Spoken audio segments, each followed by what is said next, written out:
Coming up in This Week in Computer Hardware, wait, the GTX 970 is 3.5 gigabytes? Samsung 840 EVO, more slowdown problems, new APUs from AMD, the FCC says you can't block Wi-Fi, redefines broadband, and just what the heck is a Vexbox? All that and more coming up next on TWiCH. Netcasts you love. From people you trust. This is TWiCH. Bandwidth for TWiCH is provided by CacheFly at CACHEFLY.com. This is TWiCH, This Week in Computer Hardware, episode 300, recorded January 29th, 2015. Wait, the GTX 970 is 3.5 gigabytes, not 4? This episode of This Week in Computer Hardware is brought to you by IT Pro TV. Are you looking to upgrade your IT skills or prepare for certification? IT Pro TV offers engaging and informative tutorials streamed to your Roku, computer, or mobile device. For a free 7-day trial and 30% off the lifetime of your account, go to itpro.tv/twitch and use the code TWICH30. Welcome to TWiCH, This Week in Computer Hardware, TWiCH weekly show that aims to bring you the most useful, most informative, most engaging, and occasionally most peculiar news in PC hardware. We love the Macs, we love the phones, and occasionally we even have affection for the tablets. And if I'm not mistaken, right now, Mr. Ryan Shrout has a glorious Android-based tablet from a venue from a company known as Dell, containing not only the latest in Intel processing technology, but a damn fine OLED screen. Yeah, this was kind of, I think it was actually shown for the first time at IDF last year, and then it was kind of announced officially at CES. This is the Dell Venue 8 7000. Dell Venue 8, the number 8, the size of the screen, and then 7000 is the model number. It's a super thin, you can kind of see if you watch the video version, it's a super thin tablet here, as I attempt to cut my face in half. And it runs Intel's Moorfield processor. It's Android. Currently, it's running 4.4. They say it'll get Lollipop in the not-too-distant future. But it has a 2560 by 1600 resolution OLED screen, which it doesn't come across even in the live stream, obviously. But the display is gorgeous to look at, and the viewing angles are outstanding. It also has like a 3D camera setup in the back. There's actually a camera at the bottom, and then 2 cameras here as well that will do some neat things with photography in terms of being able to change depth of field or focus after the fact. But just got this in today, so you can see if you look real closely, we got some benchmarks and test applications loaded up on there now. So we'll be running it through that, and probably by next week we'll talk on the show here about the experiences here. It does start at $399 as well, which is kind of cool. I think you can actually order it now, so should be pretty neat. It's an incredibly sexy form factor, like very thin bezels along the side and everything. Very reminiscent of the design that Dell went with the XPS 13 for their laptop. So all screen, no bezel. Yeah. Very, very cool. Very cool design. The world's thinnest tablet wins the prestigious 2015 CES Best of Innovation Award. Capture and view pictures with a gorgeous, actually $399 and available. $399 with 16 gigabytes. $439 with 16 gigabytes on a Folio, or 16 gigabytes with a Dell Cast, $469. Apparently no larger memory configurations. I'm assuming there's an SD card in that. SD yes, card there slot, is. right? Yeah, I see an SD card slot on the side here. So yeah. Yep. I think it'll be cool. It's not a phone, so you don't have to worry about doing that. But so that part's disappointing. Headphone jack on the bottom is still something I can't decide if I'm for or against, but that's the decisions most people are making. I started to realize I was getting irritated a lot with my last couple of phones because I would have a power cable coming out of one side and a headphone cable coming out of the other. Sure. When I was charging my phone and like watching Netflix or something. So I'm kind of into having both of them at the same end. Gotcha. Yeah, that's a good point. Never thought about it. Yeah, so you could always set it on the other side or hold it on that side without worrying about a cable being in the way. So it's a thought. Yeah. Makes it clean. Not so clean, exciting or irritating news. Like last week, 960 comes out, NVIDIA GTX 199, fantastic card. Maybe not the card you want to upgrade to from a 750 Ti because you know, it may not. I don't think it's $200 faster than a 750 Ti, but certainly something. If you have the extra $50, you should buy probably instead of the 750 Ti.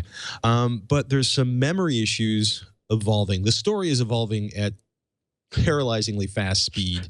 I guess started on Sunday. Like the internet exploded because people with memory intensive games running a GTX 970 were like saying like, okay, I got 3.5 gigabytes. And then when they got that last 500 megabytes of data going, performance fell off a cliff. Is that an adequate setup for the story? Is that an accurate setup for this story? I think so. Yeah, I think so. That's what people were seeing. And it kind of really started with people who were just gaming on their 970s, and they kind of noticed this pattern of the card not quite wanting to use more than 3.5 gigs or 3.6 gigs of memory, even though it has 4 gigs on the card. So you know, people started doing testing. They're trying to figure out why is this the case. They ran this benchmark. Somebody wrote like a CUDA memory performance benchmark, and if you look at it, there's actually a place in the top half there where you see bandwidth is, it's kind of like, oh, look, it's 140, 149, 150, 150, 150, and you go down, and suddenly it hits like it hits 46 megs, goes from 150 to 46 gigs per second, and then it drops down to even like 22 or 19 gigs per second. And, you know, they were like, hey, up to 3.5 gigs, we're getting this memory bandwidth, but at 3.5 to 4, we're getting this memory bandwidth. Why is that different? People started to claim that, you know, NVIDIA didn't actually have 4 gigs of memory on there. They just disabled it. You know, there were theories about the memory architecture being physically tied to the number of SMs, the simultaneous multi-threaded processors on there. And so since they disabled 3/16 of the SMs on the GPU, like 3/16 of the total amount of processing cores on it, that was why you couldn't access that memory. All of that turned out to be incorrect, but it took until basically it was like last Saturday at noon, NVIDIA called me up and said, hey, we have a statement we want to make. We're gonna answer all the questions you have about that. And they put out a statement saying, because of the architecture, we actually divided up the memory into 2 pools. There's one 3.5 gigabyte pool, and there's one 0.5 gigabyte pool of memory. And as long as the GPU would normally use 3.5 gigs or less of memory, graphics memory, then we just only ever use that pool of memory. If you need to go over that, then you have full access to that 500 megs, and it will access it in a normal fashion. And then they go on to show, you know, they provided benchmarks comparing, here's the 980, which has the same 4 gigs of memory, but has no division of its memory pools. It is one solid 4 gig partition because it doesn't have any complicated memory architectures.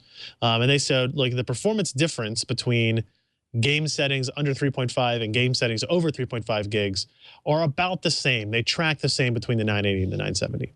So they put that statement out, and we're like, okay, that's still kind of weird. It doesn't quite answer all the questions. A lot more stuff came up. A lot more people had, you know, more theories then based on that. And we actually got into Monday. I think it was Monday. Yeah, Sunday night. I had another conference call with NVIDIA. We talked with their senior VP of GPU engineering, Jonah Albin, who kind of like, they kind of had to like say, okay, here's what's really happening. And so there's 2 points to take away. One is 2 of the specifications of the GTX 970 have been incorrect since the card's launch. It claimed to have 2 megabytes of L2 cache, and it claimed to have 64 ROPs, which are raster operators. Those are things that kind of handle the last step of pixel anti-aliasing before outputting to a memory controller. Those 2 specs were identical to the 980. But as it turns out, the 970 has 7/8 of that cache, so it has 1,792 kilobytes of L2 cache, and it has 56 ROP units. So it actually has lower specifications in those instances. So that's, NVIDIA screwed up on that. They basically have been lying or misleading people since the card's release about those specifications. I don't think that's incredibly important because nobody really buys the cards based on their specs. They buy based on performance.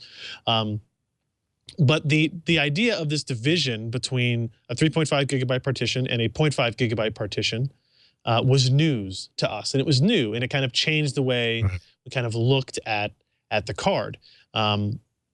Now I'm not going to go into the super technical detail of why it happened. There's an L2 portion that gets disabled that kind of reroutes two memory controllers through one crossbar port. If you're interested in that kind of thing, the story on PCPer.com is titled "NVIDIA Discloses Full Memory Structure and Limitations of GTX 970," and that'll go through our whole discussion with Jonah about the memory architecture of 970 and how it differs from the 980 and how it may compare to a couple of generations ago architecture where you had different memory pools as well with the 660 Ti, for example.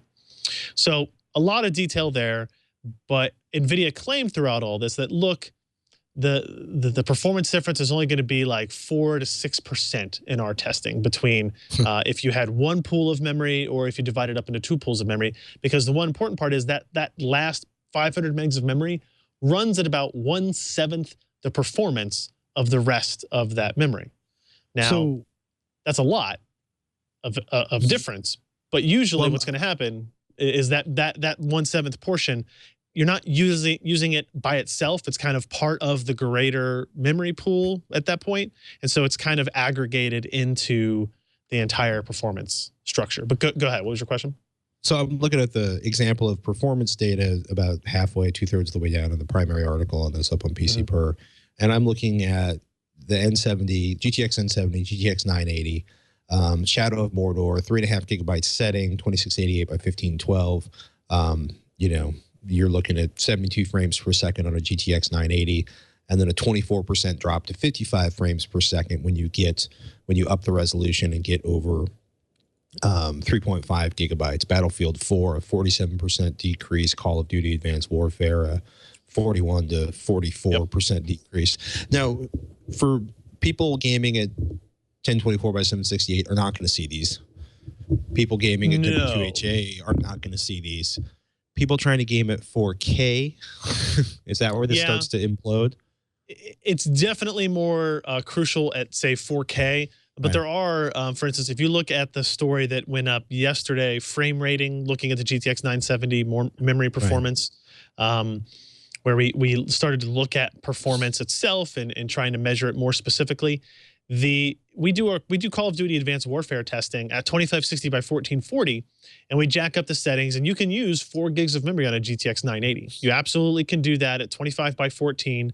Now the frame rates are still slow, right? Like, in my experience, what I have seen in testing this is that so far there is a bit of difference between what the 980 can do with 4 gigs of memory and what the 970 tries to do with its 3.5 or 4 gig memory, depending on the configuration at the time. But in the cases where it does seem to make a difference, the frame rates are exceptionally low. Like, we're talking about average frame rates about 20 to 22 frames per second in the Call of Duty Advanced Warfare settings at 2560 by 1440 that really pushed performance there, right? And in that instance, you did see higher frame variance, which would lead to more stutter. But again, like, who cares if you have stutter if you're playing at 22 frames per second? Because hopefully you would be smart enough to turn down quality settings to get to a non-22 frame per second level. Now, we have another story coming up next week. Maybe it'll be up tomorrow or over the weekend. It looks at SLI performance, right? Because if you have two 970s and one 970 runs at like 25 frames per second, maybe two runs at 50 or 45, and that's actually a playable frame rate. So now is that affected in the same way? I'll be really curious to see that, because I think Josh makes a really good point at the bottom of that article, because Josh is one of the most rational human beings I've ever conversed with. And he points out, look, he believes the memory controller is working as intended and not a bug, because compromises are made in designing a large GPU. I'm paraphrasing him at the moment. Sure. Quote, from all indications, NVIDIA decided to save time, die size, and power by simplifying the memory controller and crossbar setup. These things have a direct impact on time to market and power efficiency. NVIDIA probably figured that a couple percentage of performance lost was outweighed by the added complexity, power consumption, and engineering resources that would have taken to gain those few percentage points back. And, I think that's an interesting statement, because, it's interesting because, a GTX 970 is a $350 card that is marginal for 4K gaming. Right. You know, And it much was always marginal for 4K gaming, and that's right. a lot of people are getting up in arms about it, and I understand people being upset because of Yes. you didn't know that this was a specific characteristic of your product, but it was always going to be slow at 4K, right? Yeah. 3.5 gigs versus 4 gigs isn't going to make that big of a difference. Well, until you start looking at the settings with trying to access all 4 gigabytes of your memory, and all of a sudden you tank your performance by 40%. And that's, I mean, I think it's, I'll say one thing. I'm a little frustrated, right? Because, if I buy a 4 gigabyte card, I expect to be able to access all 4 gigabytes of memory with no penalty. And I can understand people being really pissed off because they essentially bought a 3.5 gigabyte plus 500 gigabyte card, which is a little bizarre. I'm also wondering, would this have any? It also makes me wonder if this would have any. It should or should not have any issues if you're using your GPU for rendering or other CUDA-based features. I'd be kind of curious about that. It might impact that as well because you have a smaller L2 cache by 1/8, and if the test is going to fully utilize 4 gigs of memory, then it will run a little bit slower when it's accessing all 8 memory channels full of memory. It's interesting in to think about something else, because when I say it creates 2 pools of memory, it creates a 3.5 and a 500 meg. The operating system itself, not really the NVIDIA driver, but Windows or Linux or whatever, is actually responsible for giving that memory to the application that requests it, in this case, the game. So the game basically says to the operating system through DirectX, I need more memory for this cache or this texture. I need more memory for this texture and then for this texture. And so it kind of starts to feed memory in to the game. And what is happening, I'm assuming, is that the Windows knows that, hey, this first 3.5 gig pool runs at this speed, this second 500 meg pool runs at this speed, and then the third pool, which always exists, but it's usually just a second pool, is your system memory, right? So your system memory can still be accessed by the game and graphics system, right, if you go past that. Now, normally what happens if you go into system memory is your frame rate is really, really bad, because that's such a performance penalty for going in there. So a lot of this is determined by Windows. I think what NVIDIA believes they did correct, or what they did to benefit the gamers, like, look, their new architecture allowed them to make this 3.5 gigs of memory instead of 3 gigs of memory, which is what it would have had to have been with Kepler, right? And then rather than just kind of throw away that other 500 megs, they are, this prevents you from accessing system memory when you really get close to when you want to use 4 gigs of memory. Should they have been more upfront about how that 500 megs is different and how it performs differently? Yes. But I still believe it is an advantage to have it there as opposed to not have it there and simply call this or brand this a 3.5 gig part. So it's a complicated story, clearly. Yeah, so. I'll be really curious to see the SLI stuff, because that's where I think things could potentially get ugly, right? Because NVIDIA probably made a pretty, what they were comfortable in when they start the design process with this card, 99.9% of gamers were using 1080p. Right, maybe 97, 98%. And by the time the card ships, it's probably 90% of gamers are using 1080p. But the QHD monitors are becoming more popular. 4K is starting to become a real factor in the marketplace because the monitor prices are dropping down. And if a bunch of people are like, I'm buying a 970 because then I'll be able to get a second 970 because SLI is awesome. If it impacts SLI performance at 4K, that's going to be ugly. There's going to be a lot of pissed off people. Yep. Benchmark, I agree. Like the wind, sir. Man, I tell you what, it's been like since Saturday at noon, it's kind of been step after step after step after step in that regard. So more will happen this week, I'm quite sure. Because you, sir, are a sack of awesome who not only is missing a basketball game tonight, but is sacrificing your health, sanity, and good eyesight for the sake of testing to benefit all of us. Ladies and gentlemen, Mr. Ryan Shrout. I want a golf clap out of everybody. Thank you. To change the direction precipitously in what I think is a more positive direction, PCPer VLAN number 9, the date has been announced. And for those of us in the audience who are not familiar with a VLAN, what is VLAN and what will happening at Virtual LAN Party number 9? Well, I guess I just blew it right there. It's Virtual LAN Party. PCPer hosts it. This is the 9th one. Yep. It's going to be February obnoxiously 28th. similar to the November 8th one. Yes. Saturday, February 28th at 10 a.m. Eastern Standard Time. That would be 1 o'clock Pacific, and I can't tell UTC, so you're going to have to figure that out for yourself. There's web pages on the internet that do that. Quote, we normally choose a few games that there's a common interest in the playing, starting with our favorites like Battlefield 4, then adding additional games, Fragging Frog, classics like UT 2004, Unreal Tournament, for those of you who are not familiar with UT, that is not a Utah reference, or Killing Floor are always solid alternatives if we need a change. I'm always trying some non-shooter games in the mix, such as an RPG like Diablo 3, for example. Other suggestions are welcome, and I bet if we ask really nicely, Burke will tell us the name of that unspeakably awesome driving game that involves wreckage and mayhem. Wreckfest. Wreckfest. I'm going to nominate Wreckfest. Yes, I second that. It's a pretty cool event, and it's one of those cool things because you don't have to leave your house, right? And you can come in for a few hours and play some games, and go out for a few hours. There's prizes. It'll be fun. It'll be a neat thing to hang out. They always have been. And Lenny, who's our main gaming moderator there, does a really good job of kind of keeping organized and keeping things moving. So go to that thread.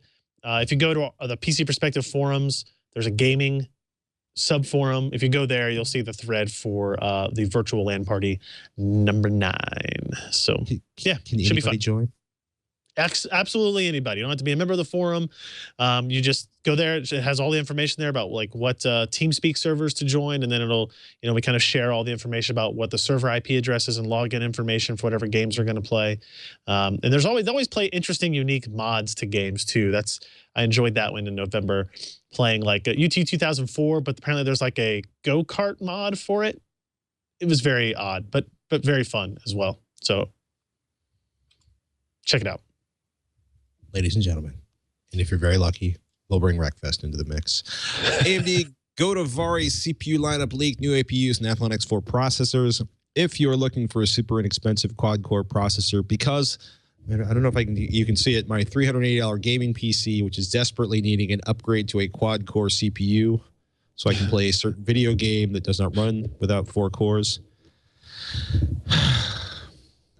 A sigh for the short-lived processor on my gaming machine, my sub $400 gaming machine. Pretty interesting leak, I want to say, from VR Zone. Yeah, Sebastian wrote this up at PCPer.com, and I'm desperately trying to scroll to the right paragraph. There it is. Athlon X4 850 and 870K shipping in May. The APU line gets a new flagship desktop part with the A10 8850K. Looks to be a higher clocked version of the A10 7850K with a 100 megahertz higher boost clock. That's 4.1 gigahertz for those of you who really memorize part values, part numbers, stats, and a higher GPU clock of 856 megahertz, which is a big bump over the previous top of 720 hertz. Athlon X4 870K 95-watt part, which looks to be a sub-$100 4K Athlon CPU. Now, you're probably going to want to immediately buy a GPU if you want to do any serious 3D gaming, but that's an interesting part for the Athlon enthusiasts in the audience who are looking to build an inexpensive gaming machine. Probably not going to be a lot of big changes. Same 28-nanometer process. No major architectural changes are expected. So, yeah. Go AMD. Not much more other than that, but yeah, hopefully soon, and hopefully somewhat impressive and moving AMD along.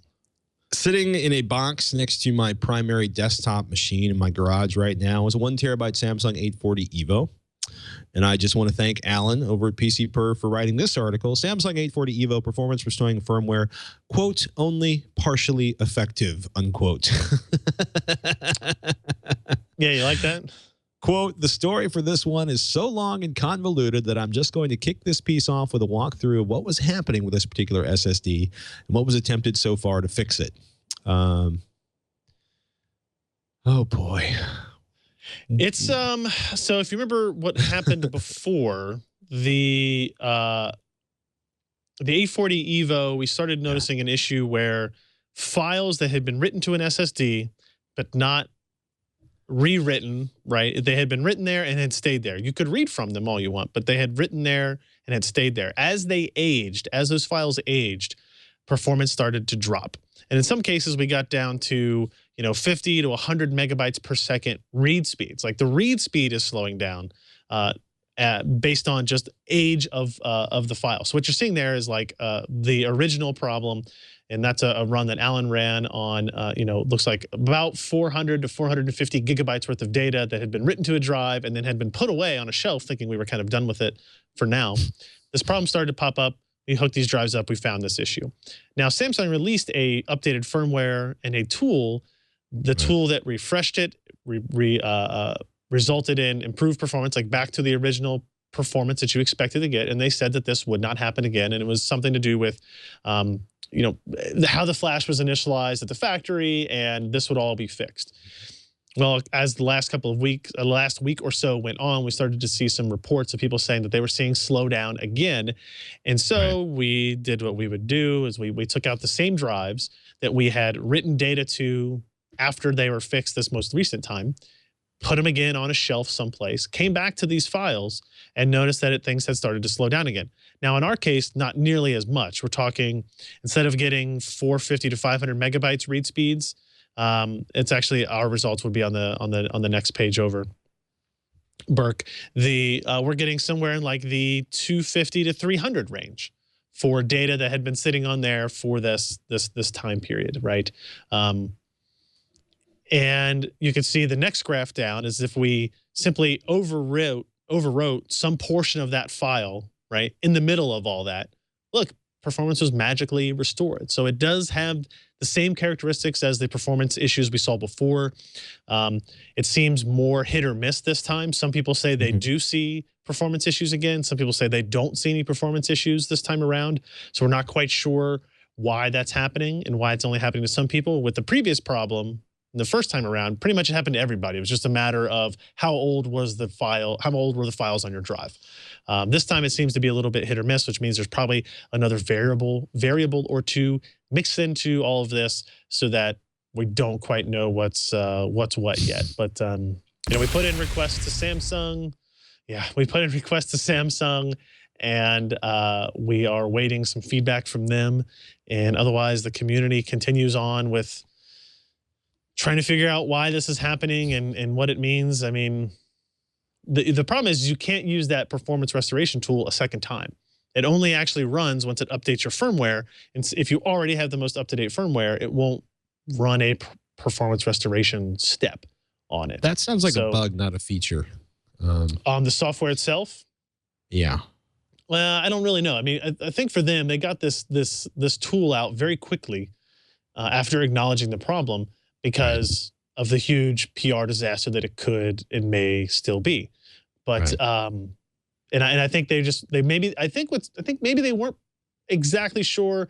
Every time you do that refreshing, you are kind of using up some of the cycles of your flash, and so they don't want you to just defrag your drive over and over again, essentially, willy-nilly. So it's just a matter of they didn't want you to.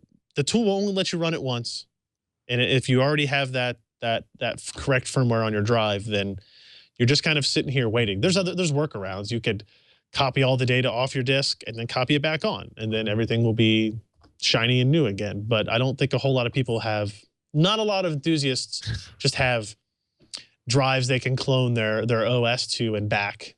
Well, I mean, given you can or they want to take the buy risk like a 2 or 3 terabyte drive for, I think the risk is more of an issue. Or just the simple, I bought a delete expletive drive. I don't expect to have to empty it and write the data back onto it every 6 months. That's a fair assessment. Correct. So maybe, and the flip side is like, when we look at the Evo performance in terms of longevity, it is the last drive standing on that petabyte SSD abuse test that we've been reporting on for the last year. So it would seem that maybe just possibly Samsung might want to give the ability to refresh that a second time, or to build into that firmware update or an additional tool that will allow people to refresh the performance again. I don't know. I agree. So feeling so appear good about that 1 terabyte drive I just bought. Trust me, I know. We've got those drives all over the place. It doesn't seem to be as big of a problem this time around yet, right? Okay. Now, it hasn't been as long. It hasn't been as long from the 840's release to the acknowledgement of the problem initially, from the fix to today, right? So there's shorter gaps of time. So we don't know what may still happen. You know, we were wondering if maybe the new firmware was doing background garbage collection and trying to freshen things up, but we left our drive that had been in, quote, cold storage up on a shelf for a while on and connected to a machine overnight, and it didn't seem to do that, didn't seem to self-correct in any capacity. And most people obviously don't have SSDs sitting on shelves. If you have an SSD, it's in your system. Right. So people that are seeing that performance drop, that's always in their system. So, you know, it doesn't seem to be the case that way either. So just like with the 970, more exploratory testing will be done. Speaking of exploratory testing, in this case that we can't actually do yet, DirectX 12 preview and new Windows 10 build, no drivers yet. Scott wrote this up for PCPer. Basically, if you're running the technical preview of Windows 10, DirectX 12 with the latest Windows 10 technical preview is out. Until today, DX Diag, boy, I hate saying that, reported DX 11 in the Windows 10 technical preview. At the moment, there have not been any drivers or software released for it, and the SDK is also nowhere to be found, which is to say that in theory, DirectX 12 is available in the Windows technical preview. You just can't do anything with it because the SDK and the drivers are not in the hands of the public at this point. So now NVIDIA and AMD are probably working towards releasing those drivers so they can be beta tested by fools like me and Scott, who are living La Vida Windows 10 lifestyle on our personal and or production and or test machines. And of course, software developers are going to be working on that. You can just hear the sounds of keyboards clacking down at Valve and other places as they make the future join your desktop. Not much else to say about that. I mean, it is what it is. No, not really. Slouching towards Windows 10. I'm excited about that. We should take a moment to thank our sponsor, IT Pro TV. This is good stuff. We like sponsors. We like IT Pro TV. They're actually inspired by the TWiCH network. It's an interesting idea that look, if you're looking to upgrade your IT skills, prep for certification because you want to get a better paying job, or you want to get a job period, or you want to break into the IT field, IT Pro TV offers really interesting and informative tutorials. They'll stream them to your Roku, your computer, your mobile device. And it's a video network dedicated exclusively to the world of IT. It's really interesting.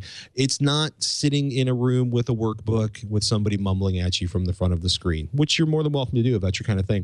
Instead, what IT Pro TV does is offer you video content, hundreds of hours of content. 30 hours are being added each week. Video courses on Microsoft, Cisco, Apple, A+, CCNA, Security Plus, MCSA, CISP, PowerShell, Linux Plus, topics like network security, Windows OS 10 support for desktops, which I was about to make a joke about it coming with a free foam brick you can throw at the wall, but that's not true. It's training. It's video training, not foam bricks, covering topics like network security. It's cool if you like to watch video and learn, and we suspect you do because you watch TWiCH each and every week. This is a way to get people who have been there and done that, giving you engaging stories and sharing their personal experiences to help you retain the knowledge. It's not just somebody at the front of the room reading from a manual and trying to put you to sleep. Shows are streamed live. They're available on demand worldwide. Like I said, on your Roku, your computer, your mobile devices, Chromecast. You can interact with hosts during the show and topic-specific web-based Q&As. The guys, like I said, the guys behind IT Pro TV, they're huge fans of TWiCH. They have over 10 years of experience in IT learning, and they were inspired by Leo. They even use the same studio setup and equipment as the folks up in the Brick House. This, is not just a standalone. It can be a supplement to studying with a book or a certification or technical degree program. Gives you gives you a place to sort of get a little more depth and a different angle on the stuff you're trying to learn. Measure Up practice exams are included with your subscription. Virtual machine sandbox land environments for hands-on practice and learning. HTML5 support for any OS, which is really cool. You get it all for one low monthly price, which includes daily updates and new features each and every month. It's comparable to the cost of a study guide and a lot cheaper than going to an IT boot camp. So do us a favor, support Twitch by checking out itpro.tv/Twitch to upgrade your brain with the most popular IT certifications recognized by employers. You get a free 7-day trial when you sign up using our offer code, and that's going to allow you to check out their courses, the live streams, and more. Normally, a subscription is $57 a month or $570 for the entire year, but we have a special offer because they're huge fans of Twit.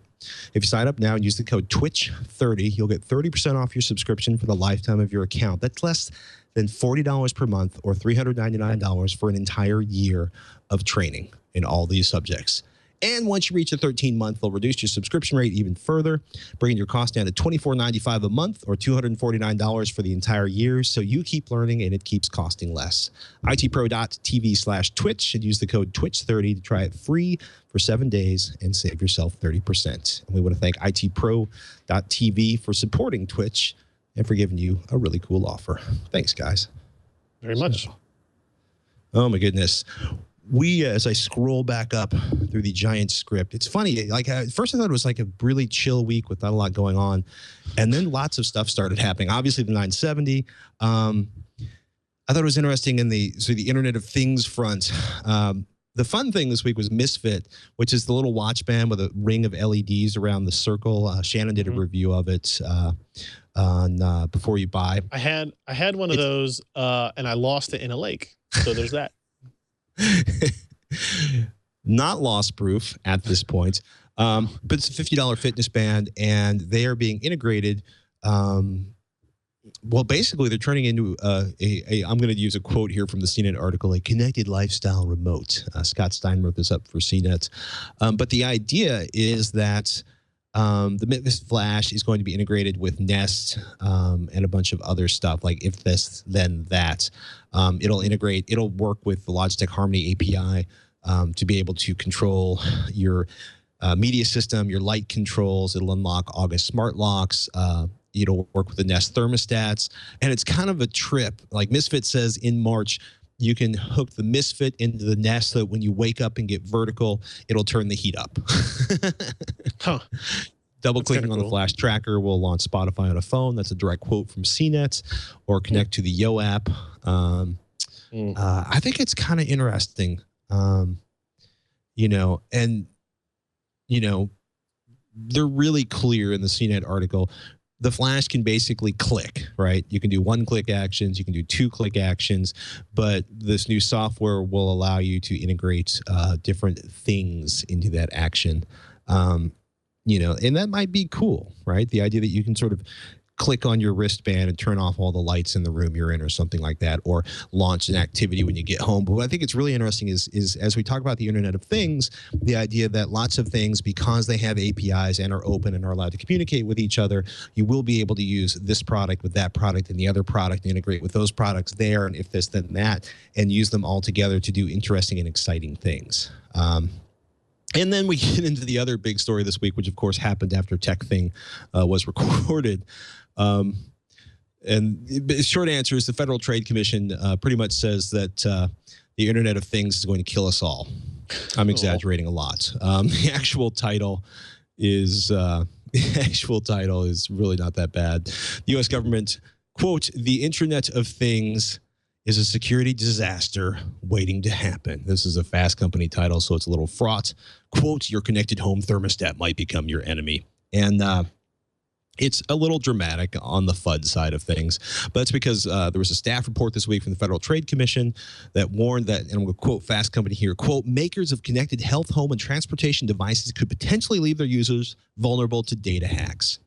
Most of all, the FTC is concerned that private information will be used to jack up users' insurance rates or deny them access to loans." Which is why the Federal Trade Commission is suddenly jumping on this.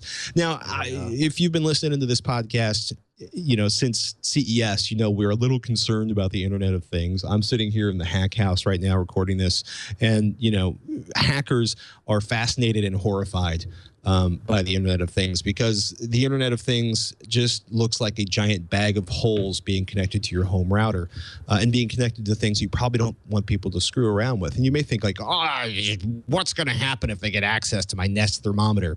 You go on vacation for a week, they max out your temperature to 100 degrees, and they burn through a couple $1,000s worth of gas. or they start randomly turning your lights on and off, or they start capturing codes to try to unlock your doors. There's a lot of interesting exploits looking to happen, or they just find some weird third-level tier, overflow error, and they use that to gain access to the security in your network. It may not happen. The sun may not rise tomorrow, and the moon may not spin around the planet. But generally speaking, security has been an issue with things connected to the internet. It happens over and over again. Pretty cool link on that Fast Company article to the actual report, which has this really cute kind of festive Internet of Things, privacy and security in a connected world opening logo. It looks so chipper. Yeah, it does. And then it gets less chipper. That's the full FTC staff report as far as, thank you, Burke. That's a pretty good way of putting it. It's a cute little logo, but it gives you some things to think about, including the idea that, hey, if your information is being tracked, what exactly could happen to information you thought was private? And that's kind of interesting. And this came out of, I guess, a workshop that the FTC hosted on November 19th, 2013, which was, quote, the Internet of Things, Privacy and Security in a Connected World, where they kind of got together and started talking about this. It's cool, right? Connected medical devices can allow consumers with serious medical conditions to work with their physicians to manage their diseases. Smart meters can enable energy analyzers energy providers to analyze consumer energy use. But then you get into the idea that this could be exploited to harm consumers by, quote, enabling unauthorized access and misuse of personal information and facilitating attacks on other systems, creating risk to personal safety. And that gets really complicated really fast. Yeah, I bet. So it's something worth looking at if you are the kind of person that wants to think a long, hard, There's a lot of deep footnotes amount. on that page. Yeah, it's that kind of article. That's usually how I judge the complicated nature of any document. It's not a lighthearted sort of, high-speed read. But it is an interesting thing. Like, they talk about things they might recommend for Congress to pass. It's interesting stuff. Yeah. Because it's like, you joke, right? Well, if you buy a sandwich and that information is reported to your health insurance provider by your supermarket or by your credit card company or by whatever has access to that information, people laugh. But, what if your health insurance was directly calculated to reflect the most recent, supermarket items you bought? Sounds stupid, sounds ridiculous, sounds, unlikely until you realize how excited the car insurance company would be if they could automatically raise your rates every time you drove over the speed limit in the area where you were, which they had access to because they had access to, Waze inside of your smartphone. Sounds highly unlikely, but stranger things will have happened, Not so strange, but certainly kind of awesome. And I feel so good about my new iPhone 6 because I probably helped Apple have the biggest quarter in history. Regular listeners know we don't particularly talk about the business side of things too much unless we're concerned about the one of our favorite or least favorite hardware companies surviving. Apple made $18 billion in profit on $74.6 billion in revenue for the first quarter of 2015. Apple made billions. That's the single largest, most profitable quarter ever, like in the history of business. The previous most money any company had made in a single quarter was, I wanted to say, Gaz, which is a Russian energy company who had made like $16 billion, which is $3 billion more than Exxon made a few years ago. In one particularly record quarter that got me to start buying biodiesel instead of gasoline. But Apple's having a really good year, and it's just started. So it'll be interesting to see where that turns in. The FTC did a couple cool things this week. Earlier in the week, we talked about this on Tech Thing. They basically told hotels, specifically Marriott, that they could not block Wi-Fi hotspots, which I think is a fantastic thing for the Federal Trade Commission to do. I agree. Yeah. Which makes me wonder if enough people in Congress in the Congress and the Senate travel enough that they got really irritated by Marriott's attempt to shut this down, and thus took it personally. Or if the FTC was just irritated by, a hotel trying to force people onto its Wi-Fi, it's pricey, or as I think I refer to it on tech thing, crappy, overpriced broadband. But the other thing the FCC did this week was change the definition of broadband. Minimum broadband download speeds now begin at 25 megabits per second, up from 4 megabits per second. That's a big jump. Good write-up on The Verge. That's part of the 2015 broadband progress report from the FCC. So the minimum download speeds has jumped from 4 megabit per second to 25 megabit per second, and the minimum upload speed has jumped from 1 megabit per second to 3 megabit per second, which, quote, effectively triples the number of U.S. households without broadband access, unquote. I think that sounds like a pretty big stick to hold over it does. The number of broadband providers' heads. I think Ken here said at his house he no longer has broadband based on those new definitions. Yeah. Right. And he's somebody who you would consider very technically minded. Yes. I was laughing because I was looking at 802.11, like 2.4 gigahertz 802.11G versus 802.11N. Or the 5 gigahertz 802.11n on my router, and I was getting 100 megabit per second down on my 5 gigahertz network, and 6 megabits per second down on my 2.4 gigahertz side of my router, which made me laugh my ass off because as soon as I got more than like 20 feet from the router, or I got like a wall between me and the router, the 5 gigahertz number dropped down much closer, like by 80% over that 5 gigahertz speed, which makes me realize A, I need a new router, B, I need to relocate my router, and C, I really hate 5 gigahertz in walls. But it's interesting, interesting for the FCC to do that. I think only good will come of it. It will be something that will be, helpful in terms of pushing companies like AT&T or Comcast or, Time Warner forward in ways that, we have started to see with Google Fiber doing and fiber rollouts that are continuing, those that do continue. Yeah. More cities are getting Google Fiber. Yep. Just 4, 5, 8,000 more cities to go. And that's part of what's interesting is starting to find out how many cities actually have dark fiber that nobody's going to touch, which brings us to the whole idea that 17 states have laws preventing community broadband. And then people will start looking at me like I'm, Theodore Roosevelt wannabe, angry, drum-beating communist weasel because I don't want to wait for Comcast to speed up internet access for other people's homes. Because mine's pretty fast right now. I got to say, I can't really complain about it. Mine's fast. Mine's really fast at the office. And I have 30 by 5 at home, so just barely in the broadband category at the house. So, just barely. Barely broadband. Sounds like a short story. Barely broadband with Ryan Shrout. FCC can write it. Yeah, Ouya, who was not quite gone, but had decided they weren't going to be a hardware maker in a serious way because they were trying to compete with Sony and Microsoft, which more power to them. They had that amazing Kickstarter project to launch the Android gaming console. A couple of fantastic games that they had exclusives on. Alibaba, of all places, just invested $10 million into Ouya. Nice write-up on that in the Wall Street Journal.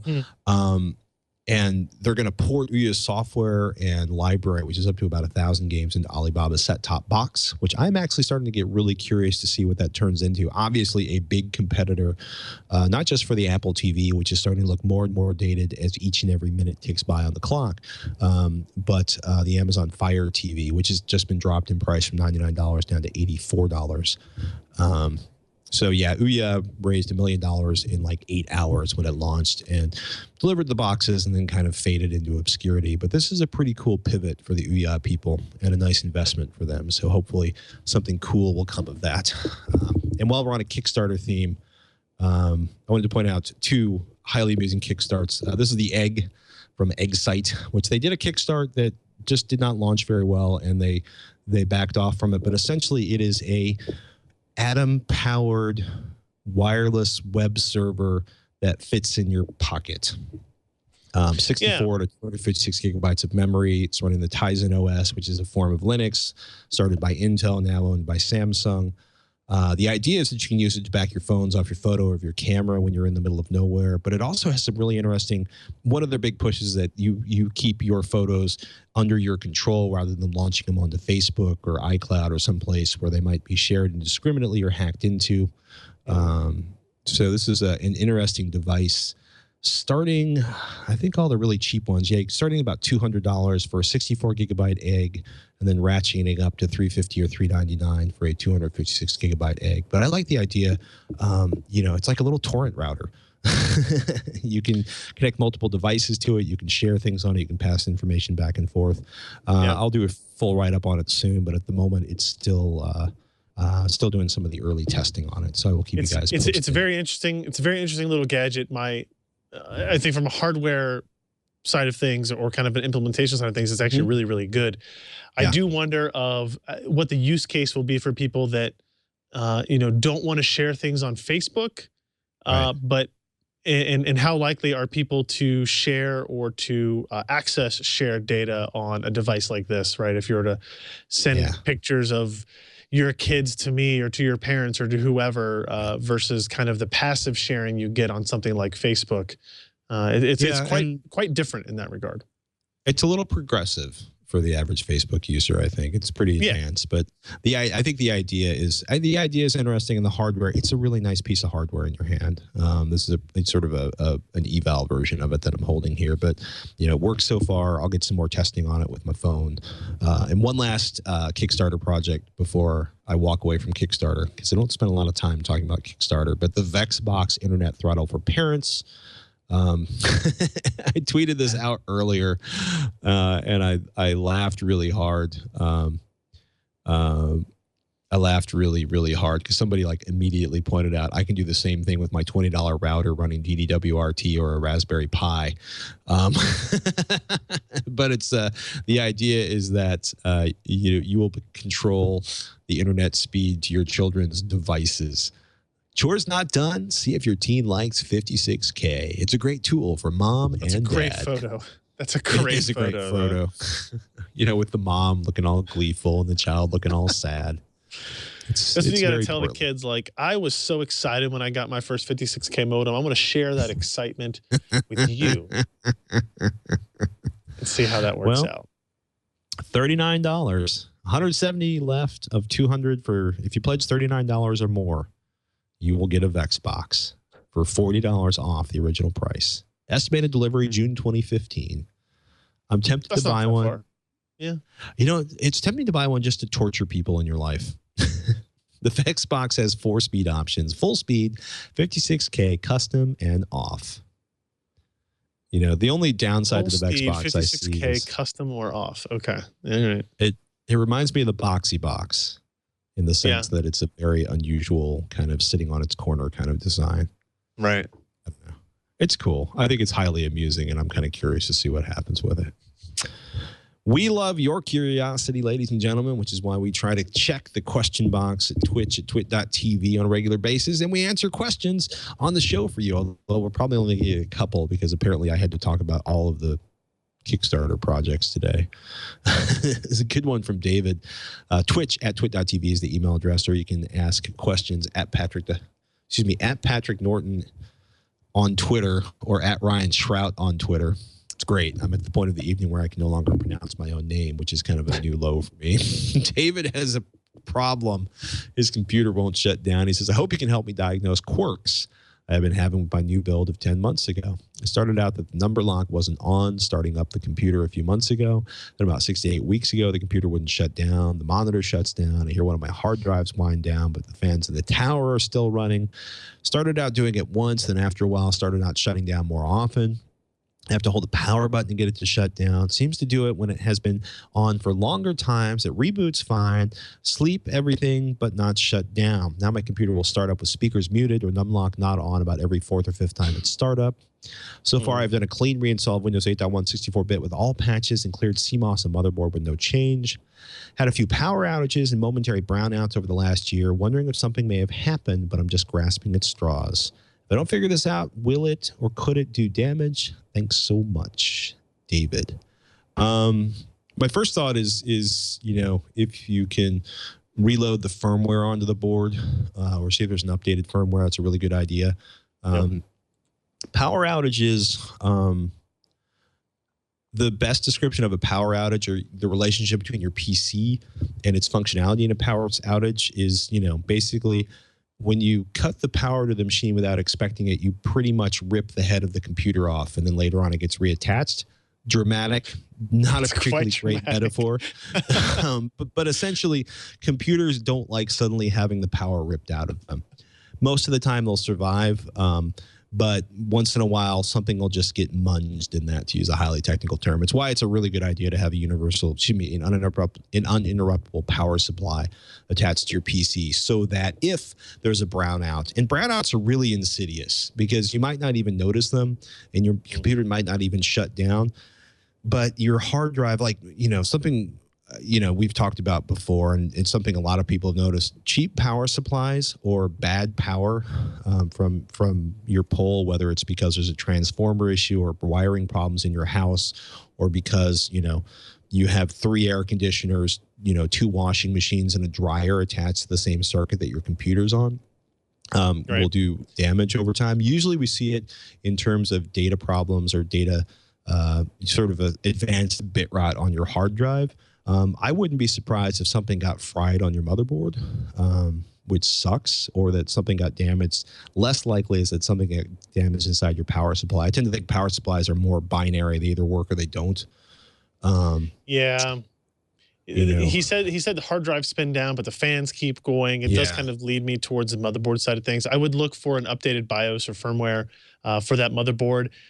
Or even if you have the most up-to-date one, like resetting and going back to defaults, right? So the idea of the number lock button not being on when you turn on your machine, that is, honestly, I haven't looked at it in a while. But I mean, that used to be a BIOS feature, num lock on or off when you boot the machine.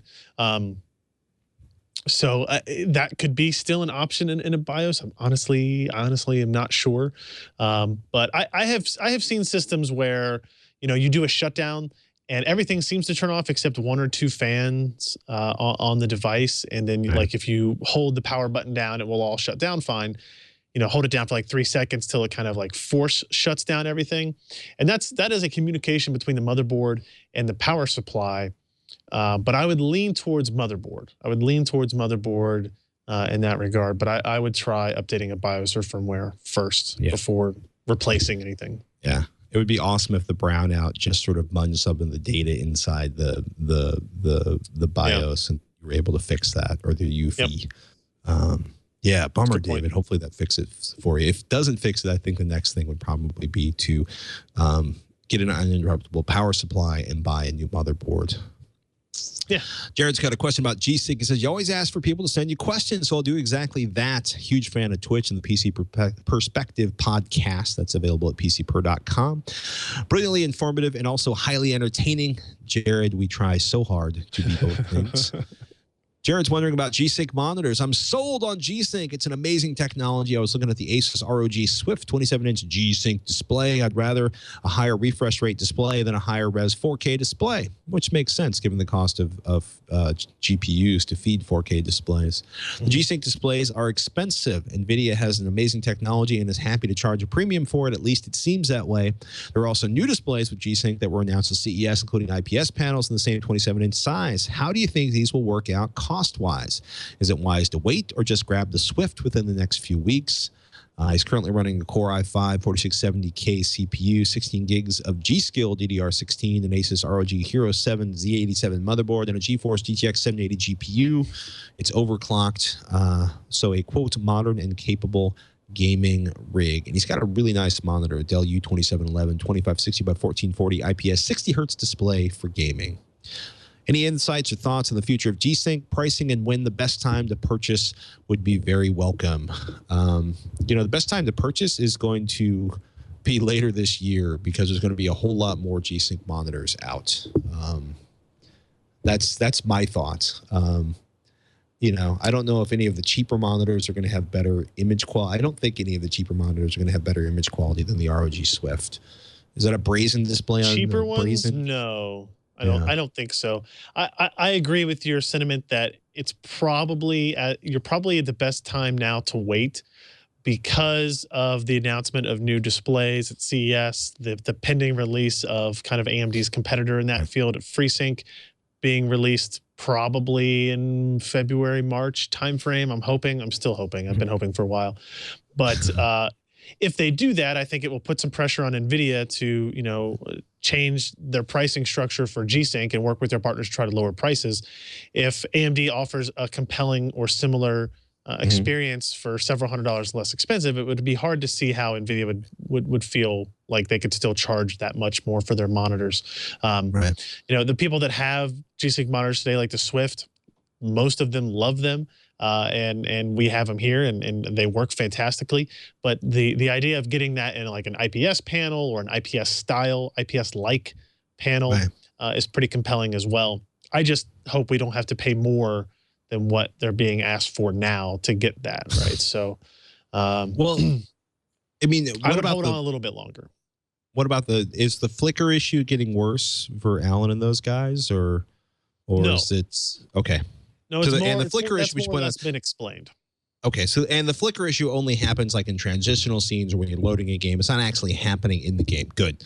Something I didn't realize is you can get G-Sync running on like a 650 Ti boost or higher. Yes. Yeah.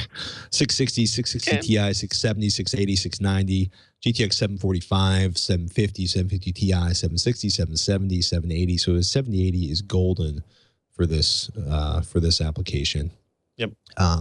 Yeah, I would probably, you got a nice monitor. I'd probably hang with that and see whether or not the price on the ROG comes down.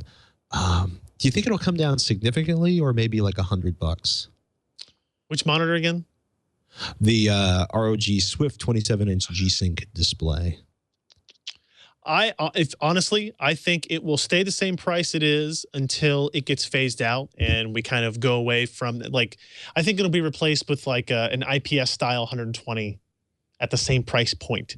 And I think maybe the Swift will kind of just fade out. I don't know if I see the current crop of G-Sync monitors becoming cheaper for an extended period of time. Like they may go on like fire sale once the new models are released at that same level. They may go real quick, but I don't imagine kind of both types being around forever, because I think most people, if you see a TN next to an IPS and the specifications are similar otherwise, you're obviously going to go for the IPS. So unless they can make it significantly cheaper, kind of like the differences we see now between an IPS and a TN panel, just without G-Sync or variable refresh technology, that is probably something that if NVIDIA is going to keep continuing to call this a premium product, they will likely kind of say, well, okay, that was the premium then, this is the premium now, let's get rid of that type of thing. I could be wrong on that. Maybe the ROG Swift will be $300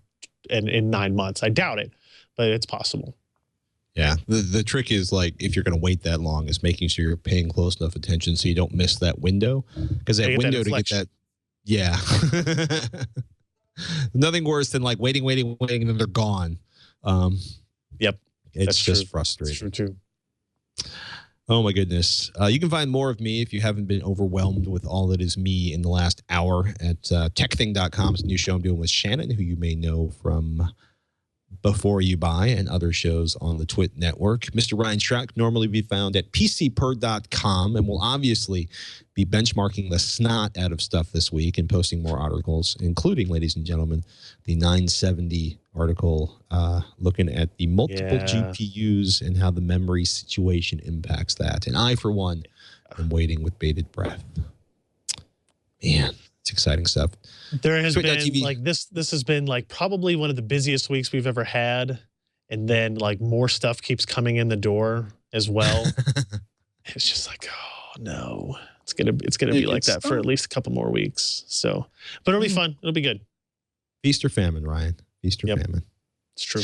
Ladies and gentlemen, this has been TWiCH. You can find TWiCH. This has been TWiCH. You can find more TWiCH This Week in Computer Hardware at twit.tv/TWiCH. You can find information for subscribing to the show through your favorite podcatcher, so you can see each and every individual issue in all of its glory. And We want to thank you for listening to the podcast and for supporting us and supporting our sponsors who help us bring the show to you. That's it for this episode of TWiCH. I'm Patrick Norton. I'm Ryan Shrout. See you next week.